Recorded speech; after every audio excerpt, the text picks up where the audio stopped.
চট্টগ্রামের সাতকানিয়া প্রেস ক্লাবের সাধারণ সম্পাদক ও ২০০০ প্রেস ক্লাবের নির্বাহী সদস্য প্রবীণ সাংবাদিক মোহাম্মদ জাহেদ হোসেনকে প্রাণনাশের হুমকি ও হুমকিদাতাদের গ্রেফতারের দাবিতে মানববন্ধন অনুষ্ঠিত হয়েছে। সকালে চট্টগ্রাম কক্সবাজার মহাসড়কের হাজারী শিপিং সেন্টার চত্বরে ২০০০ প্রেস ক্লাবের ব্যানারে এ মানববন্ধন অনুষ্ঠিত হয়। মানববন্ধনে জাবের বিন রহিম আরজুর সঞ্চালনায় উপস্থিত ছিলেন ২০০০ প্রেস ক্লাবের সভাপতি নাসির উদ্দিন বাবলু, চন্দলাইশ সাংবাদিক ঐক্য ফোরামের সভাপতি মোহাম্মদ কামরুদ্দিন, সৈকত দাস ইমন সহ আরো অনেকে।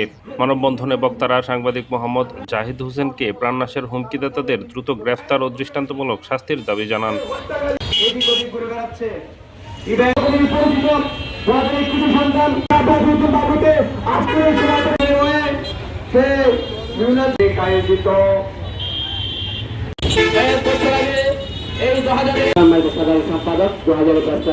বিরুদ্ধে যারা একটা বিশেষ চক্র